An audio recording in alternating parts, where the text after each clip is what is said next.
नमो हरिहंताणं नमो सिद्धाणं नमो आर्याणं नमो वज्रायणं नमो लोये त्रिकालवर्ते सर्वसार मंगलम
પૂર્ણાચાર્ય ભગવાન દ્વારા રચિત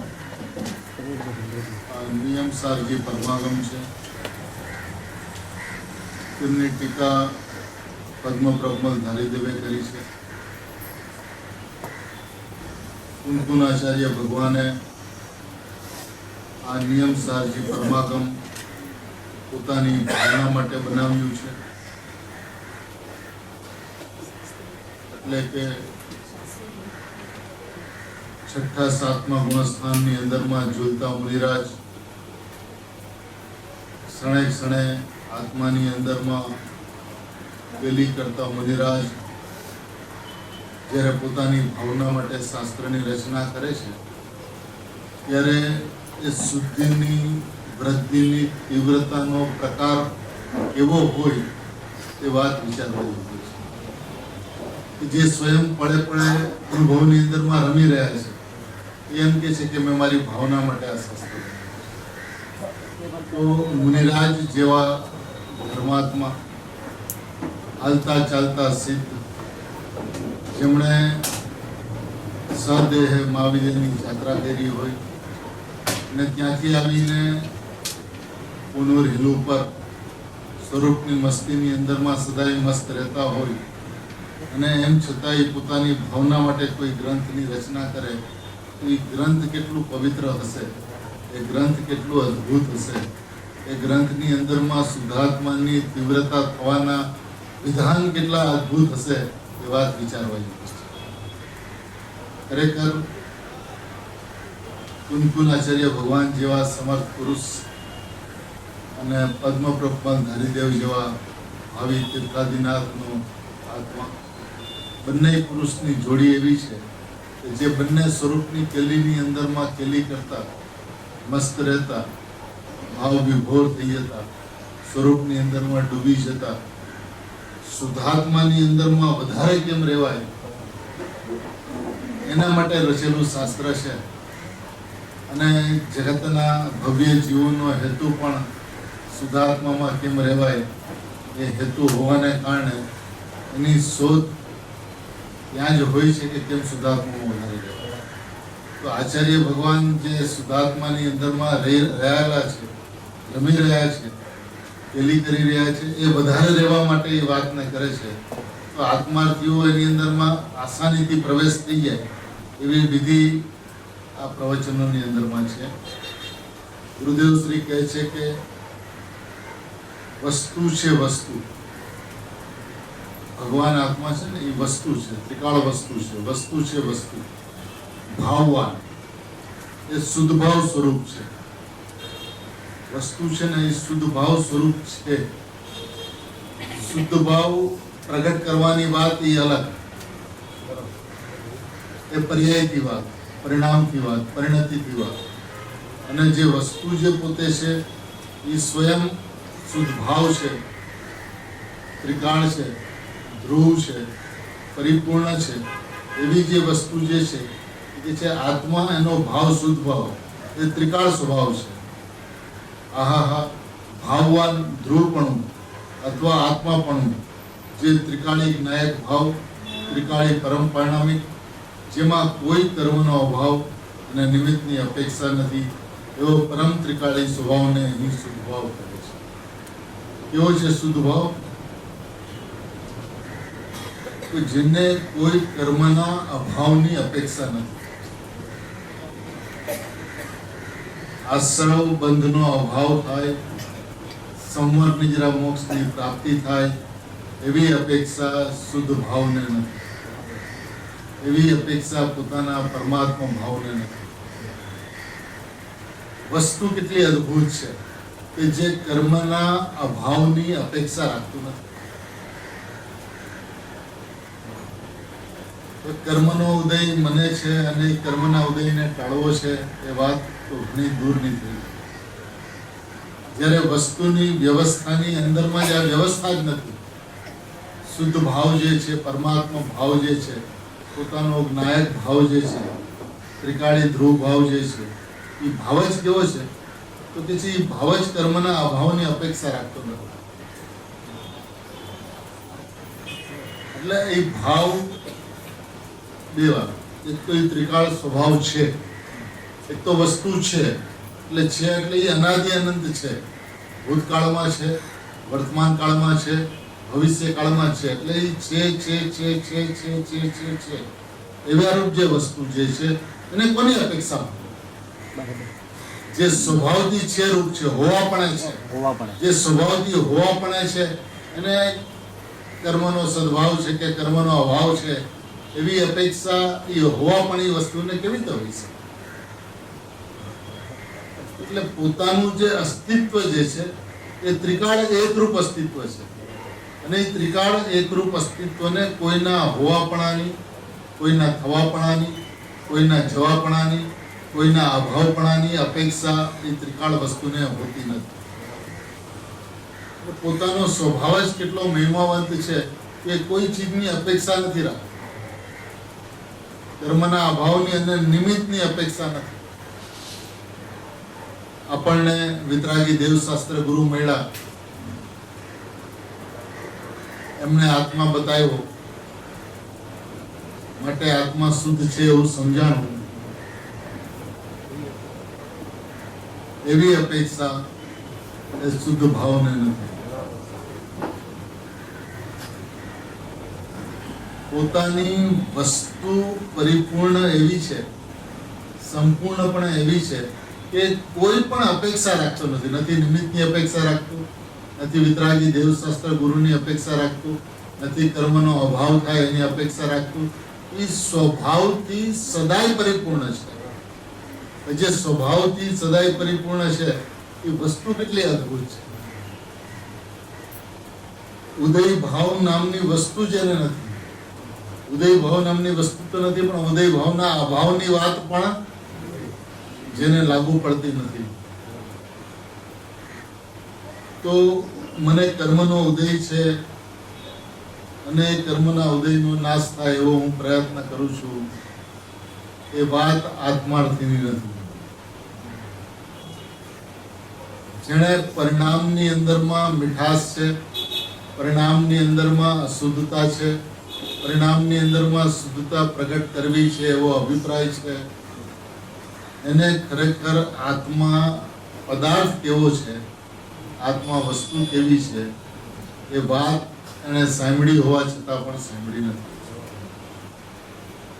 સાંભળવું એને કહેતા જ નથી કે જેની અંદરમાં ત્રિકાળ ભાવનો મહિમા ના આવે, ત્રિકાળ ભાવની ગરિમા ના આવે, ત્રિકાળ ભાવ જેવો છે એવો સમજાય નહીં. એનું નામ સ્વાધ્યાય છે જ નહીં. સ્વાધ્યાય તો એને કહેવાય કે જેવો શુદ્ધ ભાવ છે એ શુદ્ધ ભાવ વસ્તુ છે, એ વસ્તુ છે તો એ વસ્તુ અનાદિ અનંત છે.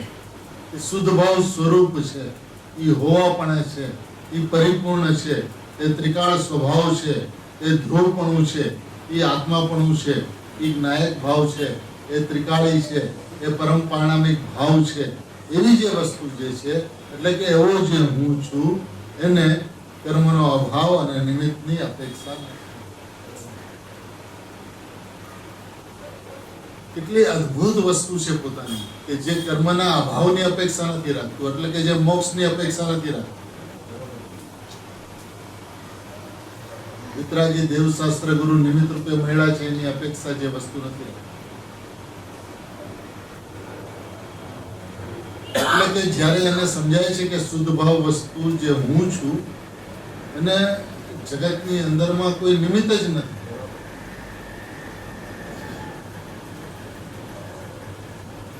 અને કોઈની સાથે કોઈ પ્રકારનો સંબંધ જ નથી, કર્તા કર્મ સંબંધ જ નથી.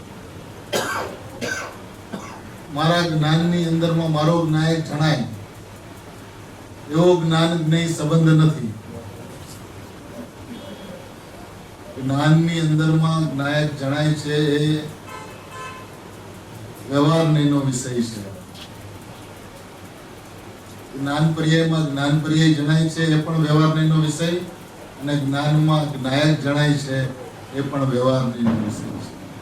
લોકાલોક જણાય છે એ તો પ્રત્યક્ષ વ્યવહાર છે. લોકાલોક જણાય છે તે પરાશ્રિત વ્યવહાર છે. જ્ઞાનમાં જ્ઞાયક જણાય છે એ ભેદાશ્રિત વ્યવહાર છે, અને જ્ઞાનમાં જ્ઞાયક જણાય છે એ અનુપચરિત સદભૂત વ્યવહાર નહીંનો વિષય છે. બધો વ્યવહાર એક વખત એને આટલી વાત સમજાઈ જાય, જ્યાં જ્ઞાનમાં જ્ઞાયક જણાય છે વાત પણ વ્યવહારની હોય, ત્યાં વાત તો ફક્ત એટલી રહી જાય છે કે હું જ્ઞાયક છું. પછી જે શુદ્ધ ભાવ જે છે, જ્ઞાયક ભાવ જે છે, એ સંપૂર્ણ ભાવ જે છે, અકૃત્રિમ ભાવ જે છે, પ્રત્યકૃત્ય ભાવ જે છે, એ પોતાના સ્વભાવથી સંપૂર્ણ છે. પછી હું છું. હવે જ્યારે સંપૂર્ણ છે ત્યારે કોણ કર્મ ને કોણ કર્મનો અભાવ ને કોણ નિમિત્ત, એ પ્રશ્ન જ ઉત્પન્ન નથી.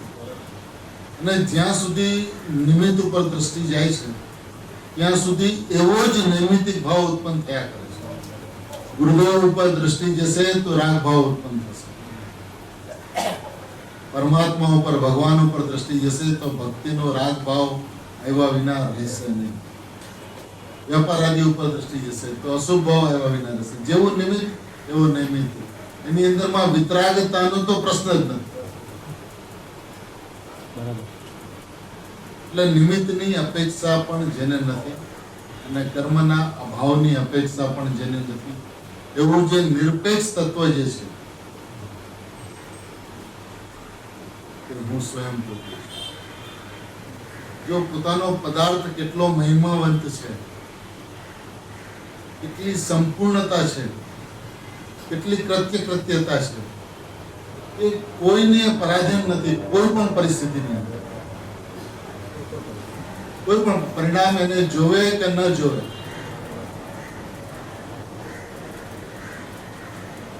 એનાથી એને કઈ અંતર પડતો નથી. હવે એને જોવે તો શુદ્ધ ભાવ પ્રગટ થાય એવું નથી, તો સ્વભાવથી શુદ્ધ ભાવે છે. પરિણામ દ્રવ્યની સામું જોવે અને શુદ્ધતા પ્રગટ થઈ, એનાથી શુદ્ધાત્માની અંદરમાં કઈ વધી જતું નથી. અને અનાદિકાળથી પર્યાય દ્રવ્યની સામું જોયું નથી, તેમાં કઈ ઘટી ગયું નથી. વધઘટથી રહિત એક રૂપ રહેનારું, સદાય ત્રિકાળ પરિપૂર્ણપણે રહેનારું જ્ઞાયક તત્વ જે છે એ હું છું. પરિણામ સ્વભાવની સામું જોવો યા સ્વભાવની સામું ન જોવો.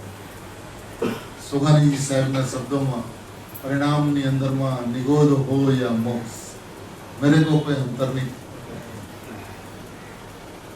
એટલી પરિણામથી નિષ્ફળતા જ્યારે થાય છે, પરિણામ પાસેથી કોઈ અપેક્ષા નથી રહેતી. પરિણામની અંદરમાં અશુદ્ધતા છે અને શુદ્ધતા પ્રગટાવી છે એવો અભિપ્રાય જ્યાં સુધી રહે છે ત્યાં સુધી પર્યાયની કર્તા બુદ્ધિ ચાલુ રહે છે. જીવને ગુરુદેવ જેવા પુરુષ મળ્યા પછી પણ, શુદ્ધાત્માની આટલી ઉત્કૃષ્ટ વાત સામે આવ્યા પછી પણ હું શુદ્ધાત્મા છું એવું શા માટે નથી? આ એક બહુ મોટો પ્રશ્ન છે કે રાગાદી ભાવ, કર્મનો ઉદય ભાવ, નો કર્મનો ઉદય ભાવ, બહારના સંયોગો, એની સાથે મને કઈ સંબંધ નથી. એ વાત તો એને સમજાણી છે, કારણ કે ભાવ કર્મ, દ્રવ્ય કર્મ અને નો કર્મ એ કર્મના ખાતામાં નહીં.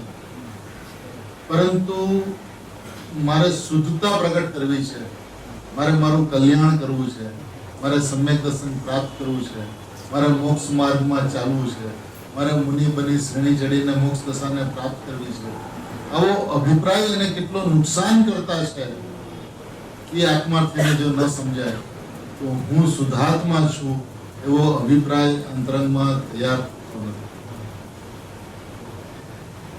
અને આ ભાવ અનાદિકાળની અંદરમાં જેમ પાપ સારા નથી અને પુણ્ય સારા છે એવી પ્રવૃત્તિઓ અનાદિકાળથી કરી છે, એમ પાપ પુણ્ય પાપની કોટીના છે અને એક શુદ્ધાત્માનો અનુભવ કરવા યોગ્ય છે એવો પ્રયત્ન પણ અનંત કાળમાં કર્યો છે. નથી કર્યો તો હું એકમાત્ર શુદ્ધાત્મા છું એવો વિશ્વાસ નથી. શુદ્ધતાને પ્રગટ કરવાનો પ્રયત્ન એને અનંત કાળમાં ઓછા નથી કર્યા, કારણ કે જો પ્રયત્ન ઓછા કર્યા હોય તો દ્રવ્યલિંગી મુનિ ન થાય, એવા પ્રયત્ન ન કર્યા હોય તો નવમી ગ્રવેકમાં અનંત વખત ન જાય. આ બધી પ્રવૃત્તિઓ અનંત વખત થઈ છે. સ્વાધ્યાય, ચિંતન, મનન, ગોલન, શુદ્ધતાને પ્રગટ કરવાનો અભિપ્રાય, મોક્ષમાં જવાનો અભિપ્રાય, કર્મના અભાવ કરવાનો અભિપ્રાય, ઉત્કૃષ્ટ નિમિત્ત મળ્યા છે એનો અહોભાવ, આ બધી પ્રવૃત્તિઓ અનંત વખત થઈ છે. એ બધાથી પાછો પણ વળ્યો છે અને શુદ્ધતા પ્રગટ કરવી છે, ઉપયોગને આત્મ તરફ વાળવો છે એ અભિપ્રાયની અંદરમાં એ લાગ્યો પણ જો છે નંદકાળ.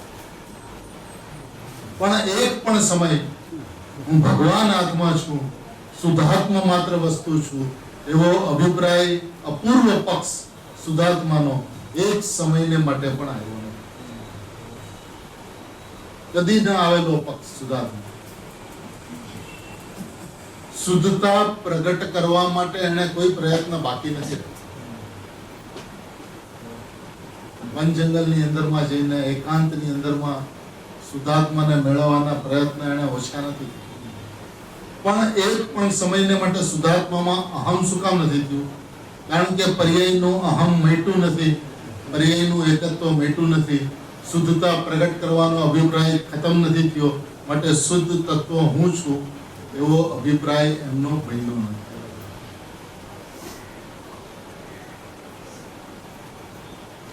સમજાય એવી વાત છે. મુનિવ્રત ધાર અનંત બેર ગ્રવેક ઉપજાયનો અર્થ શું છે? અને મુનિવ્રત ધારણ કરીને મારે પરપદાર્થનો ત્યાગ કરવો છે એવા અભિપ્રાયથી તો મુનિ થતા નથી. જ્યારે તીર્થંકર ભગવાને કહેલા અનુસાર એમણે જો દ્રવ્યલિંગી મુનિ પણ અનંત વખત લીધું હોય તો એની અંદરમાં એનો પ્રયત્ન શુદ્ધતા પ્રગટ કરવાનો જ રહ્યો હોય. હું શુદ્ધ છું એવું એ બોલ્યા હોય પણ એવું એને માન્યું ન હોય, અને કે હું શુદ્ધ છું એવું બોલીને માનતા હોય અને શુદ્ધતા પ્રગટ કરવાનો અભિપ્રાય હોતો નથી. જે વસ્તુ સ્વભાવથી પરિપૂર્ણ છે, જે સ્વભાવથી પ્રગટ છે, એમાં શુદ્ધતા પ્રગટ કરવી છે એ વાત તો પર્યાય દ્રષ્ટિ છે. દ્રવ્ય દ્રષ્ટિ ન થાય એનું કારણ શું? કારણ કે દ્રવ્યની મહત્તા ના આવી. શુદ્ધોપયોગ પ્રગટ કરવાનો અભિપ્રાય રહ્યો અને શુદ્ધ ભાવ તે હું છું એવી માન્યતા, એવો વિશ્વાસ, એવો અહમ એક સમયને માટે પણ નથી. તો અનાદિકાળમાં જે વાત સમજાણી નથી એ વિષય આ છે કે શુદ્ધ ભાવ કેવો છે, એક રૂપ રહેતો, નિત્યાનંદ પ્રભુ ભગવાન છે બસ એ હું છું, એ હું છું, એ હું છું, એ હું છું. એવું જે સ્વભાવની અપૂર્વતા ભાસીને એનું ગુણગાથા જે ગવાવી જોઈએ, એનો મહિમા જે આવવો જોઈએ, એની અપૂર્વતા જે ભાષે, ઓ હું તો આ રહ્યો પરમાત્મા, આવો ગો પ્રભુ, એવી જે અપૂર્વતા પોતાના સ્વભાવની ભાષવી જોઈએ, એ એક સમયને માટે પણ ભાઈસી નથી. એમણે શુદ્ધતા પ્રગટ કરવાનો અભિપ્રાય એટલે કર્મનો અભાવ કરવાનો અભિપ્રાય, અને સમર પ્રગટ કરવાનો ભાવ છે ને, તો સમર જે છે તો કર્મ સાપેક્ષ, નિજરાનો ભાવ છે એ કર્મ સાપેક્ષ, મોક્ષ પ્રાપ્ત કરવાનો ભાવ છે એ કર્મના અભાવની અપેક્ષા રાખતો ભાવ છે. તો એમણે જે પરિણામને પ્રગટ કરવાનો અભિપ્રાય રાખ્યો છે એ બધા કર્મ સાપેક્ષ ભાવ છે. તો એની અંદરમાં નિરાવરણ નાયક તત્વ જે છે એ તો એવું ને એવું રહી ગયું એક તરફ. એની દ્રષ્ટિ પર્યાયની અંદરમાં અશુદ્ધતા ટાળવાની ને શુદ્ધતા પ્રગટ કરવાની, પુણ્ય પાપ રૂપી પરિણમતા ભાવનો અભાવ કરી શુદ્ધતા પ્રગટ કરવાનો અભિપ્રાય એમનો અનંત વખત રહી. અને એની અંદરમાં પણ એમને હું આત્મા છું એવું ખ્યાલ નથી આવ્યું, એવું નથી, પણ એની ઉપર વજન ના આવ્યું. શું કામ વજન ન આવ્યું? કારણ કે પરિણામ ઉપર વજન છે. સુગંધની સાહેબ કહે છે કે દ્રવ્યની ઉપરમાં એનું જોર નથી આવતું, દ્રવ્યની ઉપરમાં એનો દબાવ નથી આવતો, અને દ્રવ્યની ઉપર દબાવ નહીં આવવાને કારણે હું અપરિણામી પરમાત્મા છું એવું અહમ નહીં થતા દ્રવ્યલિંગી મુનિ સ્વભાવ સુધી પહોંચી શકતા. આ સ્થિતિ આપણી સાથે અનંત વખત ઘટી છે. અનંત વખત એક વખત પણ જે નથી થયું, પૂજ્ય ગુરુદેવ શ્રી કહે છે કે શુદ્ધ ભાવનો અપૂર્વ પક્ષ જે આવવો જોઈએ એ અનાદિકાળમાં એક વખત પણ આવ્યો નથી. અપૂર્વ પક્ષ, જે પક્ષમાં આવતા પક્ષાતિક્રાંત થાય છે એવો જે પક્ષ જે છે એ એક સમયને માટે પણ એ પક્ષ આવ્યો નથી. હવે એ આચાર્ય ભગવંતો પક્ષાતિક્રાંત થયા કઈ રીતે થયા? એમણે પર્યાયને ક્યાં ભાવે જોયું અને દ્રવ્યને ક્યાં ભાવે જોયું? દ્રવ્યને એમણે સ્વદ્રવ્ય જોયું અને પર્યાયને એમણે પરદ્રવ્ય જોયું. તે ભાવની ઉત્પત્તિ સહજ માત્રમાં થઈ. તો એ સહજ માત્રમાં સૌ કોઈને સ્વદ્રવ્યની અંદરમાં રહેતા પરદ્રવ્યથી એ જુદો પડી જાય એવા જે વિધાન જે છે એ ગુરુદેવ શ્રીએ 38મી ગાથાના પ્રવચનની અંદરમાં અત્યંત સ્પષ્ટ કર્યું છે. એ શું કે છે આગળ મુજબ? શુદ્ધ ભાવ અધિકાર કહેવામાં આવે છે. શુદ્ધ ભાવનો અર્થ આટલો: દ્રવ્ય ત્રિકાળી ભગવાન આત્મા પૂર્ણાનંદથી ભરેલો છે. શુદ્ધ ભાવનો અર્થ કેટલો? દ્રવ્ય ત્રિકાળી ભગવાન આત્મા પૂર્ણાનંદથી ભરેલો છે. હવે જે પૂર્ણાનંદથી ભરેલો છે પોતાનો ભગવાન આત્મા, એ સદાય છે એવો છે, જેને કાળની અપેક્ષા નથી, જેને નિમિત્તની અપેક્ષા નથી, જેને કર્મના અભાવની અપેક્ષા નથી, એવો જે પોતાનો ભગવાન જે છે એ પૂર્ણાનંદથી ભરેલો છે, અને જેમાં ગુણ ગુણીનો ભેદ પણ નથી. શુદ્ધ ભાવ અને આત્મા શુદ્ધ ભાવ ધરના એવો ભેદ પણ જેમાં નથી. આત્મા શુદ્ધાત્મા અને એ અનંત ગુણમય છે, એટલે કે એ આત્માની અંદરમાં અનંત ગુણ છે એવો ભેદ પણ એ આત્માની અંદરમાં નથી. પૂર્ણાનંદથી ભરેલો છે ભગવાન આત્મા, ગુણ ગુણીના ભેદ નથી. એટલે આત્મામાં જ્ઞાન છે, દર્શન છે, ચારિત્ર છે, એવા ભેદ જે આત્માની અંદરમાં નથી. રાગાદિ ભાવનો અભાવ કરવો છે એ વાત તો ઘણી દૂરની છે, કારણ કે જે પૂતગલના પરિણામ છે રાગાદિ ભાવ, એનો અભાવ કરવાનો પ્રશ્ન જ નથી. આત્માએ રાગને ગ્રહણ નથી કર્યું તો આત્માએ રાગનો ત્યાગ કરવાનો પ્રશ્ન ઉત્પન્ન થયો. આત્માએ જ્ઞાનનો ગ્રહણ જે છે એનો ક્યારેય પણ ત્યાગ નથી કર્યો, એટલે એને ગ્રહણ કરવાનો પણ પ્રશ્ન નથી. જ્ઞાનને ગ્રહણ કરવાનો પ્રશ્ન નથી અને રાગને ત્યાગ કરવાનો પ્રશ્ન નથી. એ વ્યવસ્થા તો અનાદિ અનંત જેમ છે તેમ ગ્રહણ ત્યાગપૂર્વક જેમ છે તેમ છે. હવે આ આત્માની અંદરમાં જ્ઞાન છે અને જ્ઞાનમાં જ્ઞાયક ગ્રહણ કરવો એવું પણ જેમાં નથી. જ્ઞેયાકાર અવસ્થામાં જ્ઞાયકપણે જે જણાયો એ જ્ઞેયાકાર અવસ્થા જ્ઞેયાકાર ભાવે છે જ નહીં. એ તો જ્ઞાનાકાર છે અને જ્ઞાનાકાર પણ નથી, જ્ઞાન છે અને જ્ઞાન પણ નથી, જ્ઞાયક છે. જ્યાં સુધી જ્ઞાનમાં જ્ઞાયક જણાય છે એવો ભાવ છે, એવો અભિપ્રાય છે, ત્યાં સુધી વ્યવહારનો પક્ષ હોવાને કારણે વ્યવહાર દૃષ્ટિ છે. એટલો ભેદ પડ્યો ને જ્ઞાનમાં જ્ઞાયક જણાય છે. અહીંયા તો કે છે ગુણ ગુણીના ભેદ નથી. દ્રવ્ય પર્યાયની વાત તો ક્યાં કરવી? જ્ઞાન પર્યાયમાં જ્ઞાયક જણાય છે એ વાત તો પ્રમાણની છે. અહીંયા તો કે છે ગુણ અને ગુણીનો ભેદ પણ જેમાં નથી. જ્ઞાન દર્શન ચારિત્ર સુખ વીર્ય પ્રભુત્વ એવા અનંત ગુણ આત્માની અંદરમાં છે, એવો ભેદ ગુણની અંદરમાં નથી.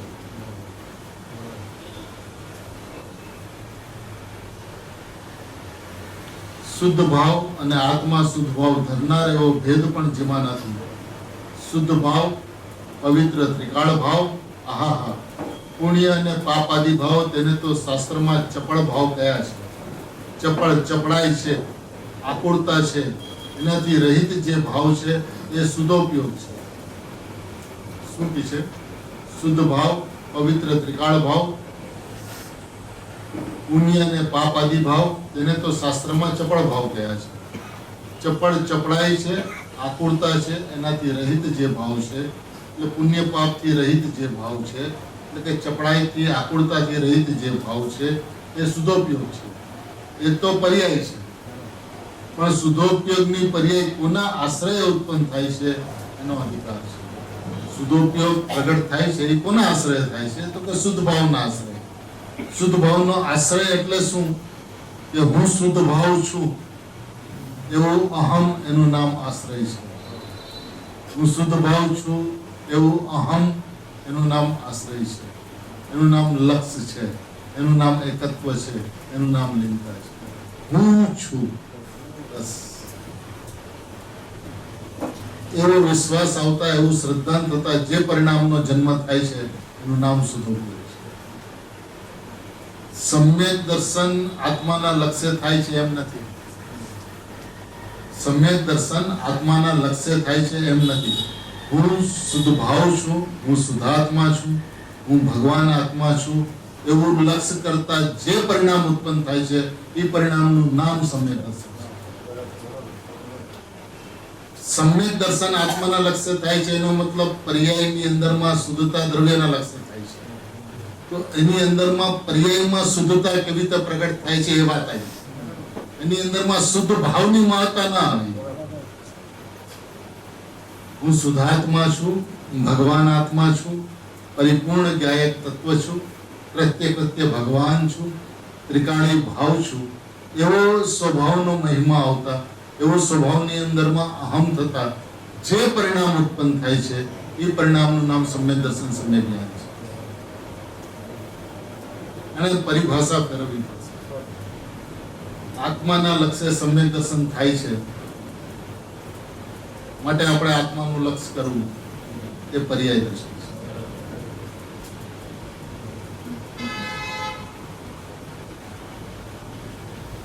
વસ્તુની વ્યવસ્થા અદ્ભુત છે.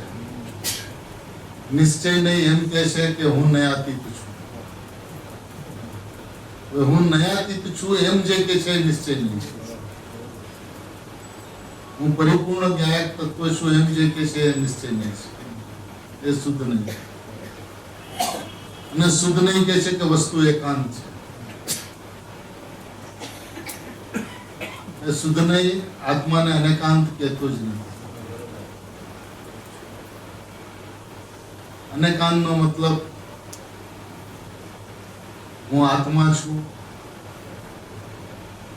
અને રાગાદી ભાવ મારામાં નથી, શુદ્ધતાના પરિણામ મારામાં નથી,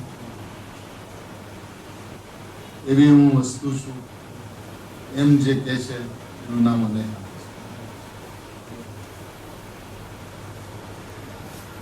ગુરુદેવ શ્રીના પ્રતાપે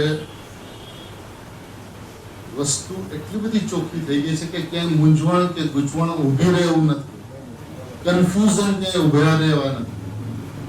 અને વસ્તુને જોવાની જે વ્યવસ્થા ગુરુદેવશ્રીએ બતાવી છે એ વસ્તુની વ્યવસ્થાથી જો વસ્તુને જોવે તો સમ્યક દર્શન પ્રાપ્ત કરવો છે અભિપ્રાય મહેટા વિના રહે જ નહીં. કારણ કે એ સહજમાં થઈ જાય એવી વ્યવસ્થા છે ને, પરિણામની વ્યવસ્થા સહજ છે. તો જેની વ્યવસ્થા સહજ છે એમાં કરવું શું? સમ્યક દર્શન કરવું છે એનો અર્થ એ છે કે પર્યાય ક્રમબદ્ધ નથી. આત્માની અનુભૂતિ કરવી છે એનો મતલબ પર્યાય ક્રમ નિયમિત નથી. હું કરવા ધારું, હું ઉપયોગને આત્મ તરફ લઈ જાઉં તો શુદ્ધોપયોગ પ્રગટ થાય એવો અભિપ્રાય એમાં છુપાયેલો છે અને એનું નામ પર્યાય દ્રષ્ટિ છે. એટલે એ વાત કરે છે કે આત્માના લક્ષ્ય શુદ્ધોપયોગ થાય છે, એની માન્યતાની અંદરમાં એમ છે કે ઉપયોગને શુદ્ધાત્મ તરફ લઈ જવાથી આત્મામાં અનુભૂતિ થાય છે. એટલે આપણે ઉપયોગને વારંવાર આત્મ તરફ વાળવો. અરે ભાઈ, એ ઉપદેશનું વાક્ય છે, એ વ્યવસ્થા નથી. વ્યવસ્થા તો ઉપયોગ સ્વયં સ્વભાવ તરફ વળી જાય એના સમયે, એના યોગ્ય કાળે, એના થવા યોગ્ય કાળે, એની યોગ્યતાએ, તારી મહેનત વિના, પ્રયત્ન વિના એકમાત્ર શુદ્ધાત્મા હું છું એવો વિશ્વાસ, એવું શ્રદ્ધાન, એવું એકત્વ, બસ એ તારું કર્તવ્ય છે. પરિણામની અંદરમાં જે સમયે જે થવાનું છે તે સમયે તે થશે. નિશ્ચિત સમયે એક પર્યાય થવાની છે, એક પર્યાય થશે, બીજી પર્યાય થવાની છે, બીજી થશે, ત્રીજી થવાની છે, ત્રીજી. એમાં તારો હસ્તક્ષેપ બિલકુલ કામમાં આવે એવો નથી. અને એ વાત જો સમજાણી છે તો સમ્યક દર્શન પ્રાપ્ત કરવું છે એ વાતનો પ્રશ્ન જ હતો.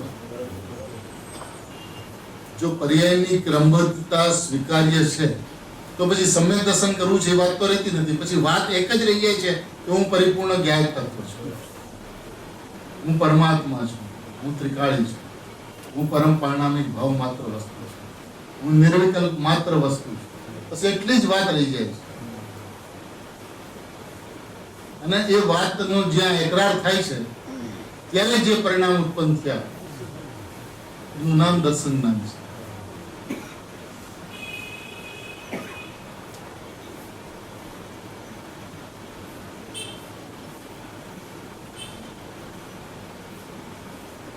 સમજાણું કે શુદ્ધ ભાવનો અર્થ પહેલા કર્યો, ક્યારેય સાંભળ્યું નથી. શું શુદ્ધ ભાવ છે? જય ભગવાન. ભક્તિ કરવી, પૂજા કરવી, શેઠ, આ તો શેઠ છે, તે અગ્રસર છે, નરમ માણસ છે, આ સાંભળવાનો પ્રેમ છે. આ ચીજ કઈ બીજી છે પ્રભુ. શું કહીએ? વર્તમાનમાં ચાલતી વાત કરતા કોઈ બીજી જ વાત છે. શુદ્ધ ભાવ ગાતા હરિગીત બધા સાથે બોલીએ. છે તત્વ જીવાતિ સર્વે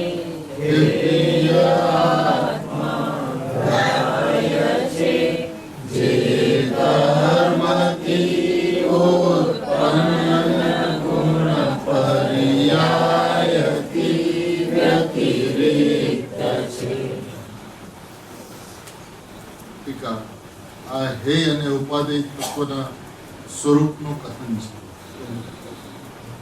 ગુરુદેવ શ્રી શરૂઆત ત્યાંથી કરે છે કે આ જે ગાથાની ટીકા પદ્મપ્રભમાં ધારીદેવે લખી છે કુનકુનાચાર્ય દેવની મૂળ ગાથા ઉપર, એમાં હે અને ઉપાદેય તત્વના સ્વરૂપનું કથન છે. શું હે છે અને શું ઉપાદેય છે એની સ્પષ્ટતા આ ગાથાની અંદરમાં કરવામાં આવી છે. ખરેખર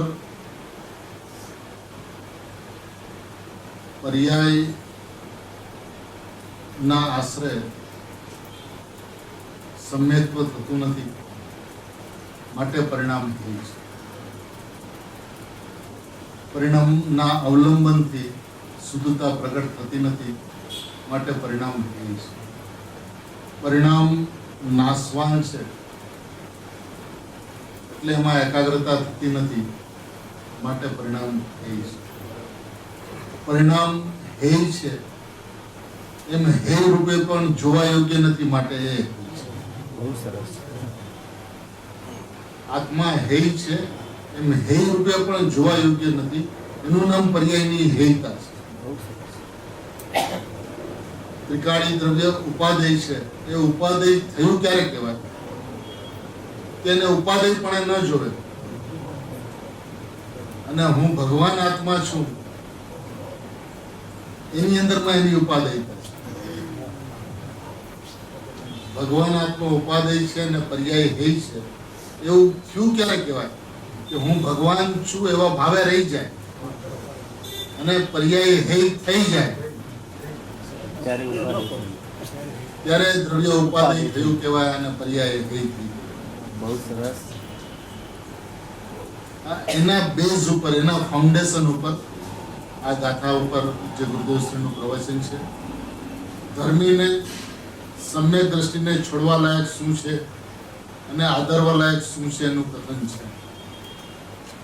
જે વસ્તુ ધર્મીને છોડવા લાયક છે એ જ વસ્તુ આત્માથીને છોડવા લાયક છે. જે વસ્તુ ધર્મીને ગ્રહણ કરવા લાયક છે એ જ વસ્તુ આત્માથીને પણ ગ્રહણ કરવા લાયક છે. ધર્મનું પહેલું સોપાન સમ્યક દર્શન છે. તો સમ્યક દર્શનમાં ઉપાદેય શું છે અને હેય શું છે? સમ્યક દર્શન છે પર્યાય, પણ એમાં પર્યાયની સન્મુખતા કઈ ચીજ ઉપર જાય છે અને એ ઉપાદેય કેવું છે, અને એ સિવાય બહિર તત્વ હેય કેવું છે, આવું હેય અને ઉપાદેય તત્વના સ્વરૂપનું કથન છે. એવો સાધારણ શબ્દ લીધો. હવે એનો અર્થ પણ થોડો બીજી રીતે કરે છે કે પર્યાય છે એ હેય છે અને દ્રવ્ય છે તે ઉપાદેય છે. એ વાત સાધારણ રીતે કરવામાં આવી.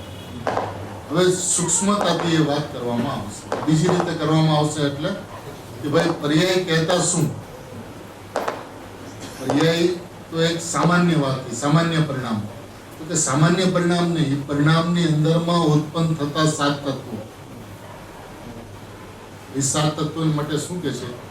જીવાદી 7 તત્વોનો સમૂહ પરદ્રવ્ય હોવાને લીધે. આ ટીકાની અંદરમાં આ પંક્તિથી ટીકાની શરૂઆત છે પદ્મપ્રભ મલધારીદેવની.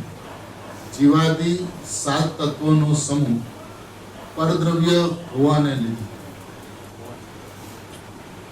સૌથી પહેલી વાત તો એ છે કે જીવાદી 7 તત્વો જે છે, જીવ કહેતા 10 પ્રાણથી જીવવાની પરિણામમાં જેની યોગ્યતા છે તે જીવ તત્વ. અજીવ છે એવો વિકલ્પ તે અજીવ તત્વ. આશ્રવ પુણ્ય પાપનું આવું, સંવર પુણ્ય પાપનું ઢળીને શુદ્ધતાનું થવું, નિર્જરા શુદ્ધિની વૃદ્ધિ થવી, બંધ જે પાપ પુણ્યના પરિણામથી બંધ થતો હતો તે બંધ અને એના અભાવપૂર્વક થતો મોક્ષ. આ જે 7 તત્વોનો સમૂહ જે છે, એટલે કે પર્યાયની અંદરમાં ઉત્પન્ન થતા અશુદ્ધતા અને શુદ્ધતાના પરિણામ, એટલે કે પર્યાયની અંદરમાં ઉત્પન્ન થતા અધર્મ અને ધર્મના પરિણામ,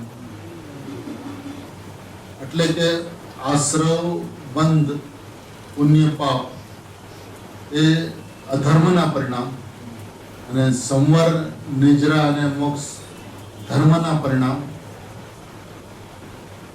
શું છે? પરદ્રવ્ય છે. આ ધર્મના પરિણામ પરદ્રવ્ય અને ધર્મના પરિણામ પણ પરદ્રવ્ય. કોણ આ વાત સાંભળશે? છે ને, જીવાદી 7 તત્વોનો સમૂહ પરદ્રવ્ય. આ 7 તત્વો છે એ પરદ્રવ્ય છે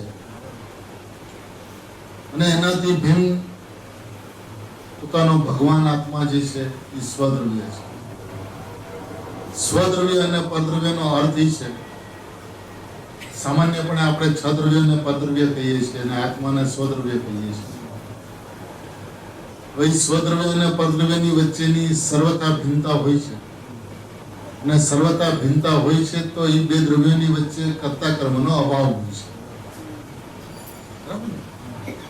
6 દ્રવ્ય અને પોતાનું આત્મદ્રવ્ય એ બંનેની વચ્ચે સર્વતા ભિન્નતા છે. સર્વતા ભિન્નતા છે એટલે કર્તા કર્મનો અભાવ છે.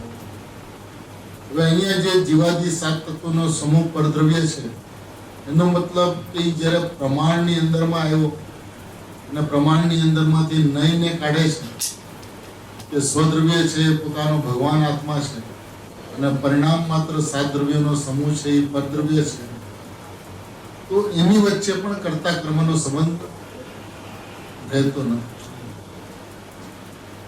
બે દ્રવ્ય થયા એટલે બે સત્તા થઈ. પરદ્રવ્યની અપેક્ષાએ એક દ્રવ્યના બે સત હતા, દ્રવ્ય સત અને પર્યાય સત. એ વાત હતી પરદ્રવ્યથી છૂટા પડી પ્રમાણમાં આવવા માટે વસ્તુ એક સત બે, દ્રવ્ય સત ને પર્યાય સત. હવે એ વસ્તુની અંદરમાં આવી ગયા અને જ્યારે ભેદ જ્ઞાનનો પ્રશ્ન આવ્યો ત્યારે ભેદ જ્ઞાનના પ્રશ્નની અંદરમાં પ્રમાણમાંથી જે નહીં કાઢે છે, કારણ કે એને ઉપદેશ છે આચાર્ય ભગવંતનો કે પ્રમાણ છે તે પૂજ્ય નથી, પ્રમાણ અપૂજ્ય છે. પ્રમાણ શા માટે અપૂજ્ય છે? કારણ કે એમાં વ્યવહારનો નિષેધ આવતો નથી. અને નિશ્ચય છે એ પૂજ્ય છે શા માટે? કારણ કે વ્યવહારનો નિર્દયતાથી નિષેધ કરે છે. તો જ્યારે એ નિશ્ચયને કાઢે છે ત્યારે શું થાય છે? તો કે દ્રવ્ય છે તે નિશ્ચય છે અને પર્યાય છે તે વ્યવહાર છે. એટલે કે સ્વાભાવિક અભેદ વસ્તુ જે છે તે નિશ્ચય છે અને ભેદ છે તે વ્યવહાર છે. પછી એ ગુણગુણીના ભેદ હોય તો પણ વ્યવહાર, અને દ્રવ્ય પર્યાયના ભેદ હોય તો પણ વ્યવહાર એ વ્યવહાર છે. હવે આ 7 તત્વોનો સમૂહ પરદ્રવ્ય હોવાને લીધે સામાન્ય પરિણામ થતા હોય છે, પરિણામ થવા યોગ્ય હોય છે. પરિણામતા તો છે, અશુદ્ધતા અને શુદ્ધતા એમાં ઉત્પન્ન થતી હોય છે. વિપરીતતાની અંદરમાં અશુદ્ધતા અને અવિપરીતતાની અંદરમાં શુદ્ધતા પ્રગટ થતી હોય છે. હવે અહીંયા આચાર્ય ભગવાન એમ કહે છે કે આ 7 તત્વોનો સમૂહ પરદ્રવ્ય હોવાને લીધે પરિણામની અંદરમાં થવાની વ્યવસ્થા હોય. અને જ્યારે 7 તત્વોના સમૂહને પરદ્રવ્ય હોવાને લીધે કહે છે, એનો મતલબ આ 7 તત્વ અનાદિ અનંત પરદ્રવ્ય છે.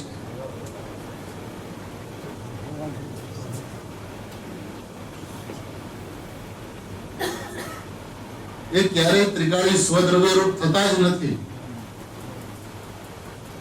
હોવાને લીધે અનાદિ અનંત વ્યવસ્થા પરદ્રવ્ય પણ કોણ?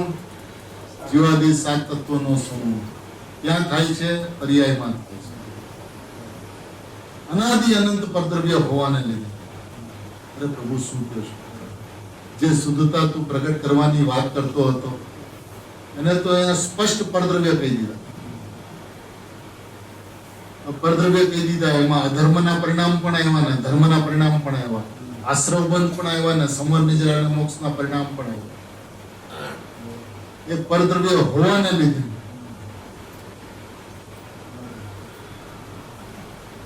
હવે ધર્મ અધર્મનો તો પ્રશ્ન જ નથી. આ ધર્મ અને અધર્મના પરિણામ પરદ્રવ્ય હોવાને લીધે હેય છે. ધર્મના પરિણામ હેય છે. જે ધર્મના પરિણામને ઉત્પન્ન કરવા માટે તું અનાદિકાળથી માથાકૂટ કરે છે, અધર્મને ટાળવાનો ને ધર્મને પ્રગટ કરવાનો. પ્રભુ પાપ પુણ્ય તો અશુદ્ધતાના પરિણામ છે, પણ ધર્મ અને અધર્મ બંને પરિણામ હેય છે એવું કહેનારા આચાર્ય ભગવંતો અને એના હૃદય ખોલનારા ગુરુદેવ એમ કહે છે કે અનાદિ અનંત પરદ્રવ્ય હોવાને લીધે તું એને હિતકારી માને છે. મોક્ષમાં પ્રકાશકની અંદરમાં સંવર નિજરા અને મોક્ષને પરમ હિતકર કીધા છે. અહીંયા આચાર્ય ભગવાન કહે છે કે પરદ્રવ્ય હોવાને લીધે જ્યાં સુધી આ 7 તત્વોનો સમૂહ પરદ્રવ્ય છે એવું નહીં સમજાય ત્યાં સુધી એની ઉપેક્ષા નહીં થાય તો મીઠાશ રહેશે. મીઠાશ રહેશે તો શુદ્ધતા પ્રગટ કરવાનો અભિપ્રાય રહેશે. શુદ્ધતા પ્રગટ કરવાનો અભિપ્રાય રહેશે તો હું ત્રિકાળ શુદ્ધ ભાવ છું એવો અભિપ્રાયનો જન્મ જ નહીં. અનાદિકાળથી આ તત્વ મળતું આવ્યું છે, પણ આ અભિપ્રાય ક્યારે પણ એક સમયને માટે બંધાણો નથી. એક સમયને માટે પણ શુદ્ધ ભાવ જે છે એ આદરણીય છે, સત્કારણીય છે, પૂજ્ય છે. શા માટે? કારણ કે એ પરિપૂર્ણ છે, એ સ્વભાવથી ભગવાન છે, સ્વભાવથી કૃત્ય છે.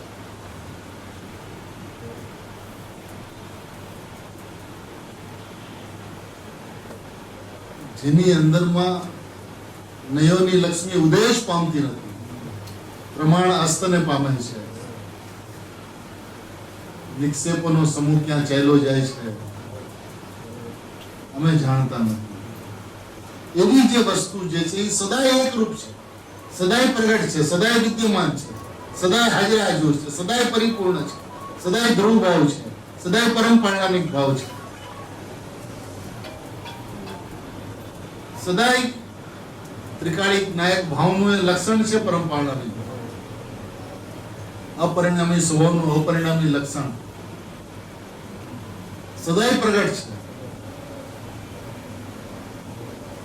ના જીવાદી સાત તત્વોનો સમૂહ પરદ્રવ્ય હોવાને લીધે એટલે પ્રભુ આપ શું કહો છો? જે વસ્તુને અમે ધર્મ કહેતા હતા, સાચું, પેલા તો પુણ્ય ધર્મ કહેતા હતા, હવે એને તો અમે અધર્મ કહીએ છીએ. પ્રભુ પુણ્ય અને પાપ બંનેને પાપની કોટીમાં રાખીએ છીએ. આપ એમ કહેશો કે પાપને તો સૌ કોઈ પાપ કહે, પણ પુણ્યને વિરલા પાપ કહે. અમે આપના સંતાનો વિરલા છીએ, પુણ્યને અમે પાપ કહીએ છીએ.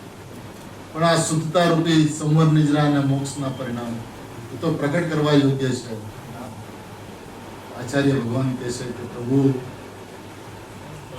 નાથ શું કહીએ અમને તમે?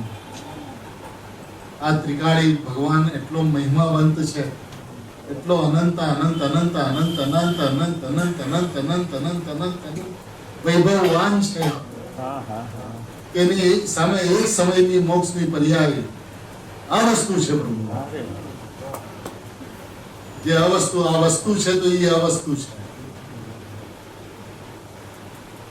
અને એ અનાદિ અનંત પરદ્રવ્ય છે. ભાઈ, પ્રમાણની અપેક્ષાએ, બીજા દ્રવ્યની અપેક્ષાએ એ સંવર નિજરાના મોક્ષ પ્રગટ કરવા યોગ્ય કહેવામાં આવ્યું હતું, પણ એ કોઈ વ્યવહારનું વચન હતું. એ નિશ્ચયની વાત નહોતી, એ ત્રિકાળ સ્વભાવની વાત નહોતી, એ પરમ પરિણામિક ભાવની વાત નહોતી. એક વખત પોતાના સ્વભાવના આધારે, સ્વભાવના લક્ષ્ય, એની પરિપૂર્ણતાના લક્ષ્ય એક વખત જોતો ખરો. જો ગુરુદેવ શ્રી શું કહે છે? જીવાદી સાત તત્વોનો સમૂહ પરદ્રવ્ય હોવાને લીધે વાસ્તવમાં હેય છે એમ નથી કહ્યું. પાઠમાં હેય છે એટલે કુમકુમ આચાર્ય દેવ કહે છે કે સાત તત્વોનો સમૂહ પરદ્રવ્ય હોવાને લીધે હેય છે, પણ પદ્મપ્રભમલ હરિદેવ પણ હેય ન કહેતા ઉપાદેય નથી એમ કહે છે. શું ઉપાદેય નથી? તો કે જીવાદી બહિસ્ત તત્વો, જીવની વર્તમાન પર્યાય અને સંવર નિજરા અને મોક્ષ, પુણ્ય પાપ આશ્રવ એ બંધ, એ બધા બહિર તત્વ છે. પર્યાય જે છે ધર્મની પર્યાય, સંવર નિજરાની પર્યાય પણ બહિર તત્વ છે. ગુરુદેવ શ્રી પુણ્ય પાપથી શરૂઆત નથી કરતા. પ્રવચનની અંદરમાં સાત તત્વને બહિર તત્વ કીધા, તો સંવર નિજરાની પર્યાય પણ બહિર તત્વ છે, એનાથી શરૂઆત કરો. બાકી બધા વિકલ્પને પૂર્ણ વિરામ આપી દે બાપુ. કેમ કે અંત તત્વમાં એ ચીજ પર્યાય નથી. વસ્તુની અંદરમાં, અંત તત્વની અંદરમાં એ વસ્તુ નથી, ચીજ નથી, પર્યાય નથી. તો એક વાત વિચારવા યોગ્ય છે કે અનંત ગુણ છે ને આત્મામાં, જ્ઞાન જ્ઞાયક ભાવે છે, દર્શન જ્ઞાયક ભાવે છે, પણ એનો મતલબ એમ નથી કે જ્ઞાન નથી, દર્શન નથી, ચારિત્ર નથી. એ જ્ઞાયકની અપેક્ષાએ નથી એમ કહેવામાં આવે છે, પણ સ્વભાવની અપેક્ષાએ જોવામાં આવે તો અનંત ગુણ છે આત્માની અંદર. હવે આ અનંત ગુણ જે છે, એટલે કે અનંત ગુણ ભેદ જે છે, એ જ્યારે જ્ઞાયકને જોવામાં આવે છે ત્યારે ગુણ ભેદ વસ્તુની અંદરમાં હોવા છતાં પણ દેખાતા નથી. છે ખરા જ્ઞાન, દર્શન, ચારિત્ર, સુખ, વીર્ય, પ્રભુત્વ એવા અનંત ગુણ આત્માની અંદરમાં છે, પણ એ ગુણ ભેદ વસ્તુની અંદરમાં દેખાતા નથી. પર્યાય તો છે જ નહીં, દેખાય કેવી રીતે? એટલે ગુણ ભેદ તો છે ને દેખાતા નથી, અને પર્યાય તો છે જ નહીં.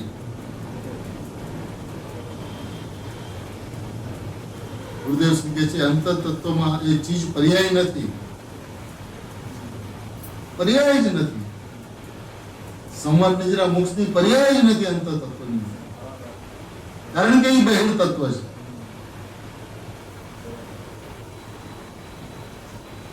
અને એક વખત પણ ભાઈ આવું લાગ્યું નથી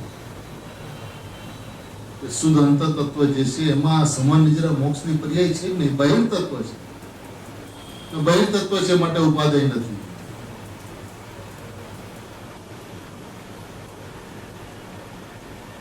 મારે સંવાદ નિજરા અને મોક્ષ પ્રગટ કરવા યોગ્ય છે એ વાત રહેવા દે, પણ એને સોંપતી નથી. હું પરમાત્મા છું એ વાત માત્ર તને સોંપી છે. પામરતા છે ને પામરતા ટાળવી છે એવા હીન વચનો કાયરના છે. તું ભગવાન છો ને પ્રભુ, તું પરિપૂર્ણ ગાયક તત્વ છો ને ના. પરિણામની અંદરમાં સંવર નિજરાની પર્યાય પ્રગટ કરવી છે એ વાત તને શોભા નથી. સંવર નિજરાની પર્યાય પ્રગટ કરવી છે એનો મતલબ તું વર્તમાનમાં પરિપૂર્ણ શુદ્ધ નથી, એવો એનો અર્થ થાય છે. એ પરિણામની અંદરમાં જે અશુદ્ધતા છે એ તારી છે, અને એ અશુદ્ધતાને ટાળીને તારે શુદ્ધતા પ્રગટ કરવી છે. એટલે એનો મતલબ કે તું એક સમયવર્તી વ્યક્તિ છો.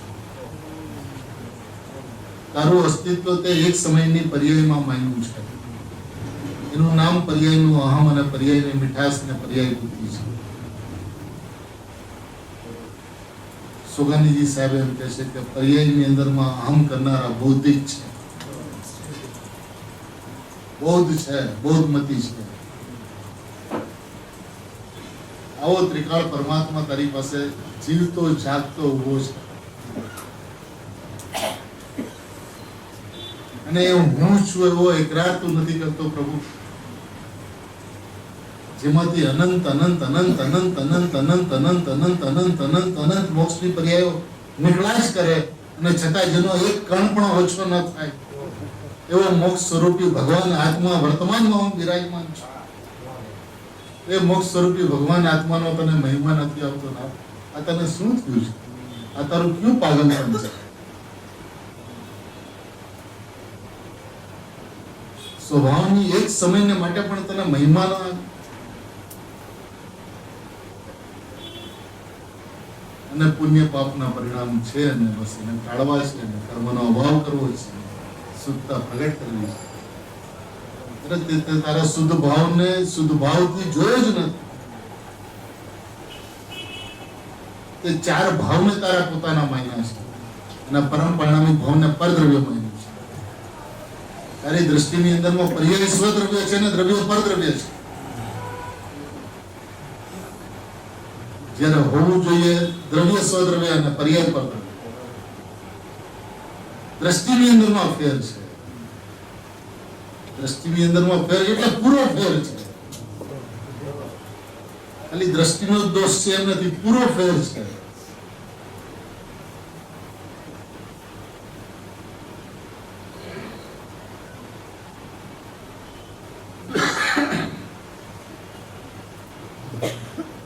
ધર્મની પર્યાય, સંવર નિદ્રાની પર્યાય પણ બહિર તત્વ છે. કેમ કે અંતર તત્વમાં એ ચીજ પર્યાય નથી, અંતર તત્વમાં એ ચીજ જ નથી. એ પર્યાય જ નથી. સમર નિદ્રાની પર્યાય જ અંતર તત્વની અંદરમાં નથી. કારણ કે જે પરિણામ સમર નિદ્રાના પ્રગટ થાય છે એનું ઉપાદાન કારણ એ સ્વયં પોતે છે અને નિમિત્ત કારણ કર્મ છે. ઉદય અનુદય કે અભાવ જે પણ હોય તે, હું એનો કરતા પણ નથી ને હું એનું કારણ પણ નથી, હું એનું નિમિત્ત પણ નથી. એવી હું વસ્તુ છું. એવો પોતાનો અત્યંત મહિમાવંત સ્વભાવ છે. કેટલી અદ્ભુતતા, કેટલી અલૌકિકતા. પરિણામની અંદરમાં શુદ્ધતા પ્રગટ થાય એનું કારણ હું નહીં, એનું નિમિત્ત હું નહીં. પર્યાય એક સમયનું ક્ષણિક ઉપાદાન એનું કારણ છે.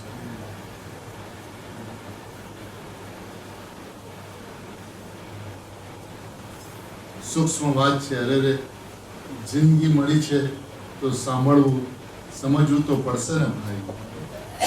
જિંદગી ચાલી જશે, ક્યાં અવતાર થશે. આહા, આ વસ્તુ જો અંતરમાં સમજવામાં ના આવી તો એનો જન્મનો ક્યાંય પત્તો નહીં લાગે. અને ભાઈ આ 7 તત્વો જે છે એ પૂરો ને પૂરો સમૂહ પરદ્રવ્ય હોવાને લીધે ઉપાદેય નથી. એ વાત પ્રભુ તને જો નહીં ખબર પડે ક્યાંય પત્તો નહીં લાગે. વાત તારે સમજવાની હોય તો આ એક વાત સમજવાની છે. બધું સમજો તું જીનવાણીમાં, પણ એક નયાતીત, વચનાતીત, નિર્વિકલ્પ આનંદ ઘન પ્રભુ હું છું. અનંત આનંદની મૂર્તિ નાથ હું છું. એ વાત તે એક સમયના માટે પણ સમજી નહીં.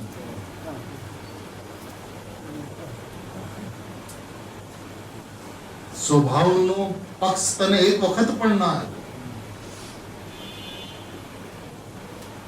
અને પક્ષ રહ્યો પર્યાયનો, એટલે કે રહ્યો વ્યવહારનો, એટલે કે અપૂજ્યનો, એટલે કે જુઠ્ઠાનો, અપરમાર્થનો, અસત્યાર્થ, ભેદનો. એ સ્થિતિની અંદરમાં તો મન ઊભું રહેશે અને વિકલ્પો ચાલ્યા. સ્વભાવનો મહિમા જ નહીં આવે તો નિર્વિકલ્પ વસ્તુને લક્ષમાં કેવી રીતે આવશે? નિર્વિકલ્પ વસ્તુ લક્ષમાં નહીં આવે તો વિકલ્પથી નિર્વિકલ્પ કેવી રીતે થશે? જેવી વસ્તુ છે એવો વિકલ્પ પણ ના કરે તો નિર્ણય કેવી રીતે થાય? ને નિર્ણય જો ન થાય તો એ સ્વભાવમાં કેવી રીતે જાય? માટે જેવી વસ્તુ છે એવો વિકલ્પ તો કરવો પડશે. જેવી વસ્તુ છે એટલે જીવાદી 7 તત્વોનો સમૂહ પરદ્રવ્ય હોવાને લીધે એ તારે વિચાર કરીને નક્કી કરવું પડશે. તું આ વાત નક્કી નથી કરતો, ટાળે છે તું આને, અને આની મહત્તા નથી સમજાતી. આચાર્ય ભગવાન 7 તત્વના સમૂહને પરદ્રવ્ય કહીને સ્વભાવમાં ચાલ્યા જાય છે અને તું એ 7 તત્વોમાંથી સંવર નિદ્રા મોક્ષ પ્રગટ કરવા યોગ્ય છે એવો વિચાર કરીને સંસારમાં એકઠા કરે છે. કારણ કે તારો મત આચાર્ય ભગવાનથી જુદો પડ્યો. આચાર્ય ભગવાન સદાય 7 તત્વને પરદ્રવ્ય કહે અને તું એને પ્રગટ કરવા યોગ્ય કહે તો તારે આચાર્ય ભગવાનની સાથે આતરો છે, મેળ નથી બિલકુલ. અને મેળ નહીં હોવાને કારણે એ પથ તું ચાલી રહેશે. ગુરુદેવની પૂઠે, આચાર્ય ભગવાનની પૂઠે ચાલી નથી શકતો. એનું કારણ એ છે એ જે વાત જ્યાંથી કહે છે એ વાત ત્યાંથી તું એક્સેપ્ટ નથી કરતો, ઇગ્નોર કરે છે.